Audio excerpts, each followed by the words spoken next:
सबको जय मसीह की। आज का मेरा टॉपिक है लिखा है हमारे जानने के लिए। पहला यूहन्ना अध्याय 5 वचन 13 से 15 तक जब पढ़ते हैं तो वहाँ पर प्रभु का वचन कहता है, मैंने तुम्हें जो परमेश्वर के पुत्र के नाम पर विश्वास करते हैं इसीलिए लिखा है कि तुम जानो। अगर 15 तक पढ़ते तो आपको 3 चीज़ें यहाँ पर दिखेंगी।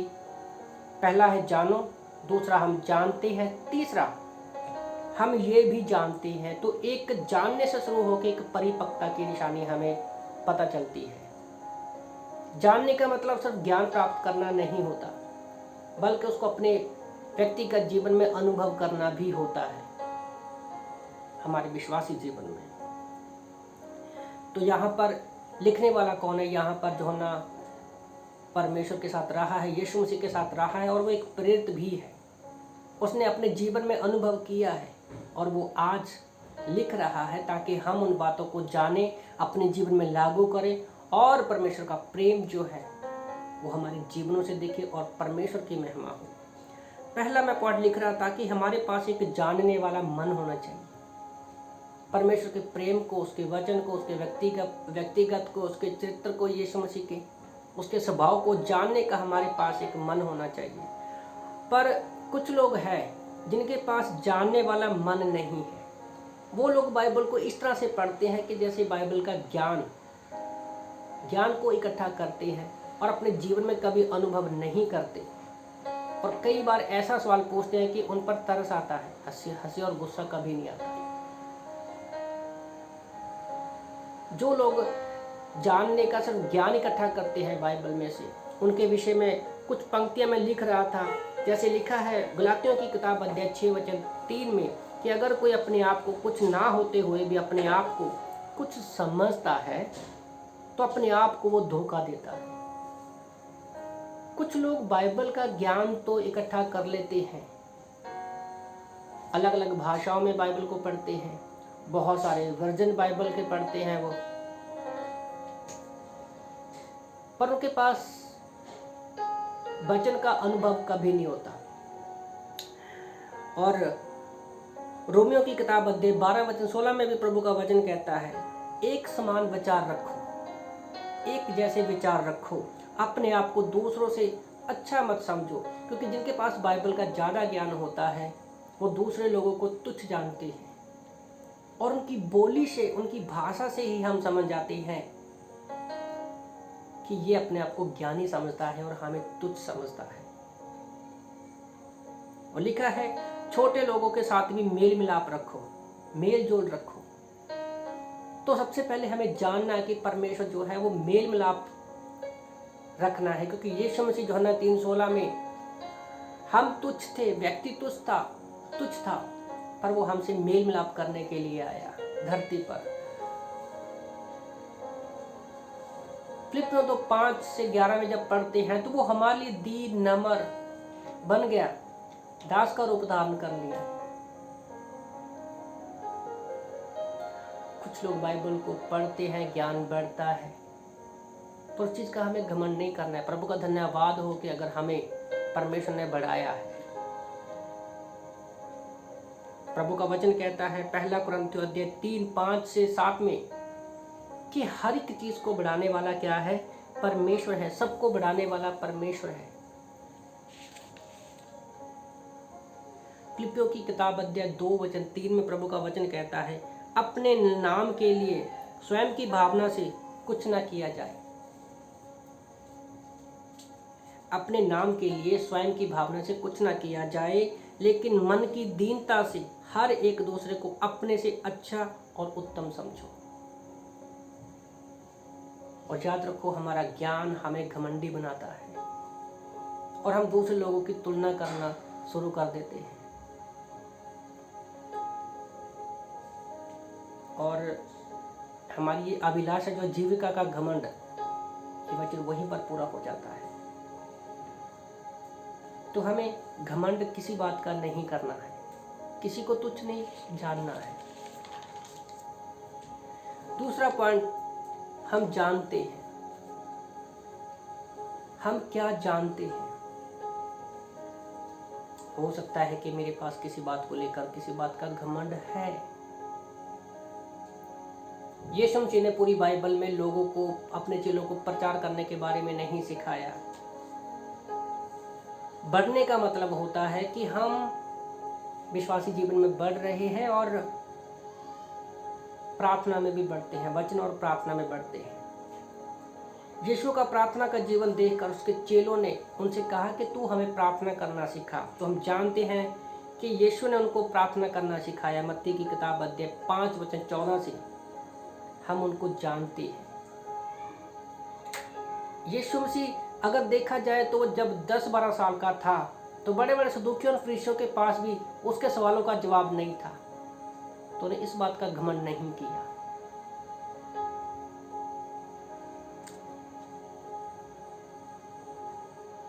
एक आदमी ने मुझसे सवाल किया कि जब तुम किसी के पास बाइबल स्टडी के लिए जाते हो तो वहां पर सिर्फ वचन को सिखाया करो, प्रार्थना को नहीं। क्योंकि जब वो वचन पढ़ेंगे, प्रार्थना करेंगे, तभी वो आगे, जब वो वचन पढ़ेंगे, खाली वचन पढ़ेंगी, तब वो आगे बढ़ेंगे। तो मेरे मन में एक सवाल आया, क्या जी पॉसिबल है?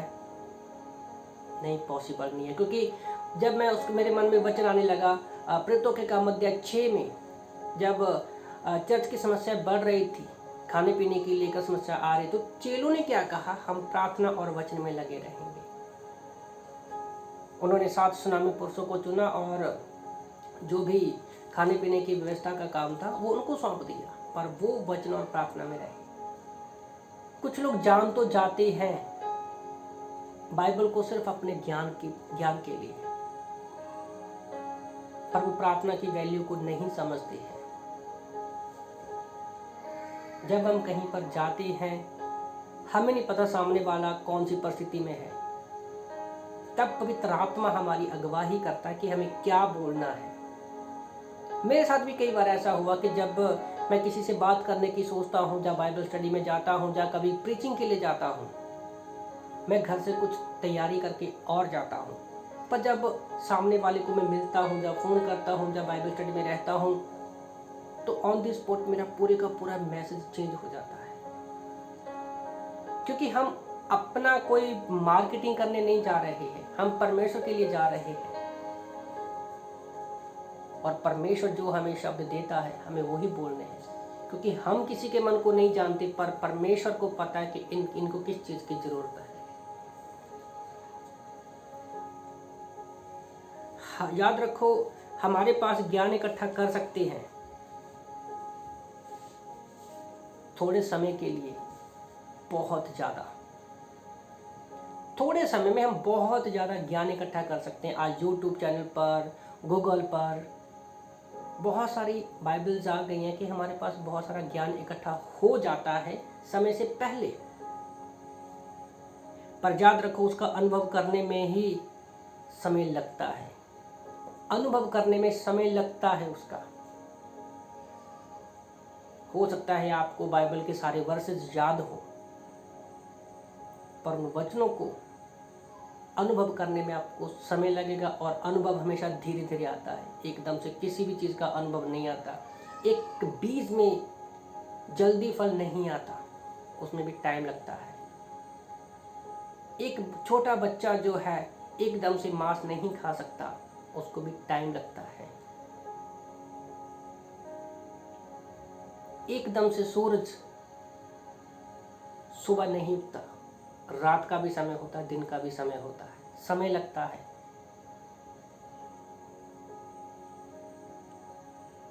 याद रखो, हमें मसीही जीवन को सिर्फ ज्ञान में नहीं जानना, बल्कि मसीही जीवन को अनुभव के साथ हमें जानना है। याद रखो, हमारे विश्वासी जीवन को हमें ज्ञान से नहीं जानना, अपने जीवन में मसीह के अनुभव को ग्रहण करना है। अपने जीवन में हमें मसीह का अनुभव करना है अपने जीवन में।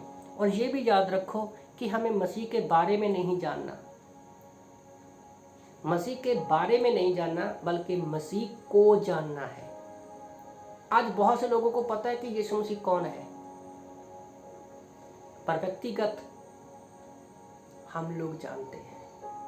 जो वचन पढ़ते हैं, प्रार्थना करते हैं, चर्च जाते हैं, संगति में रहते हैं। हमें मसीह के बारे में नहीं बल्कि मसीह को पर्सनली जानना है। और तीसरा पॉइंट है, हम ये भी जानते हैं और भी हमें गहराई में जाना है। और यहाँ पर हमें अनुभव का एक जीवन दिखाई देता है। तो मुझे एक एग्जाम्पल याद आती है। एक पानी की जो कैनी होती है, 5 लीटर की कैनी में ना आप पानी डालो, वो जल्दी भर जाएगा। दूसरी तरफ एक और कैनी लो, सेम टू सेम, उसमें आप मिट्टी डालो। दोनों में से वजन किसका होगा?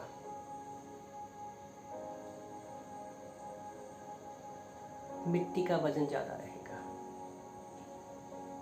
पानी की जो कैनी है वो जल्दी उछलेगी और जल्दी खत्म भी हो जाएगी, क्योंकि पानी गिर जाता है।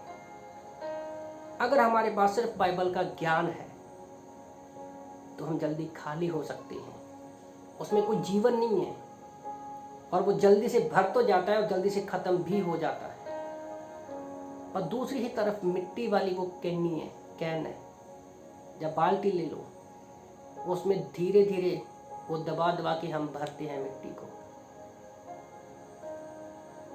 जल्दी वो खत्म नहीं होती। पानी में किसी पौधे को हम उगा नहीं सकते, पर मिट्टी में अगर हम बीज को उगाते हैं तो उसमें जीवन है। हमारा विश्वासी जीवन जो सिर्फ ज्ञान का जीवन है वो पानी की कैन की तरह है, जो उछलता है और जल्दी खाली भी हो सकता है। दूसरा जो हमारा जीवन है, अनुभव का जीवन, वो मिट्टी से भरी हुई बाल्टी या कैनी का जीवन है, जो भरता तो धीरे धीरे है और उसमें जीवन भी पैदा होता है।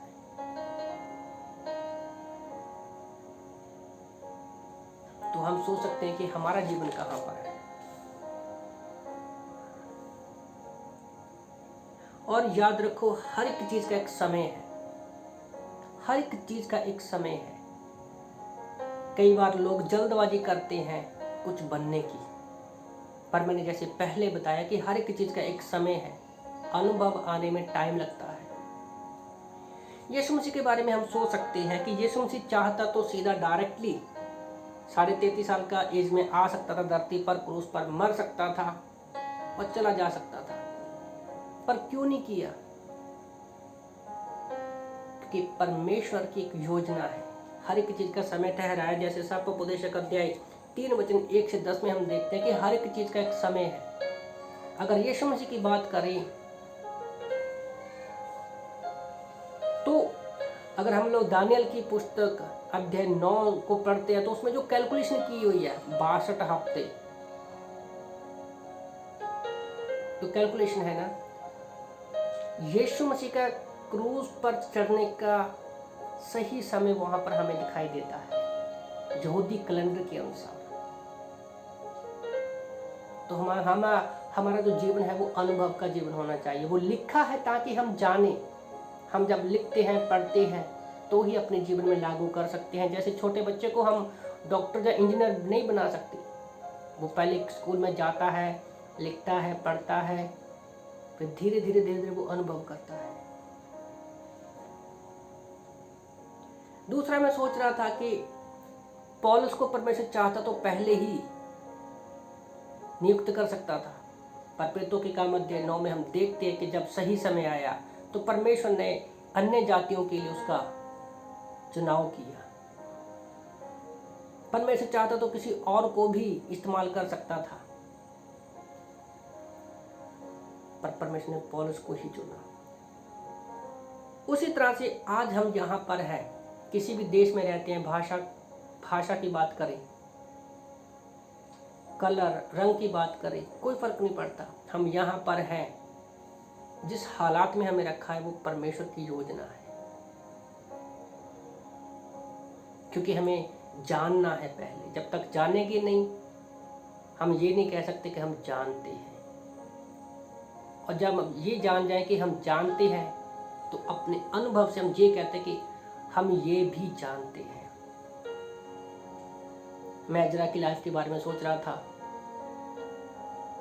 एजरा 7:10 में लिखा है कि क्योंकि एजरा ने यहोवा की व्यवस्था का अर्थ जान लेने, यहाँ पर भी लिखा है कि व्यवस्था का अर्थ जान लेने मतलब बाइबल के वचन को पहले जाना उसने, उसके अनुसार चलने, फिर वो चला, अपने जीवन में अनुभव किया और इजराइल में विधि नियम सिखाने लगा, तब जाकर हम कहीं सिखाते हैं।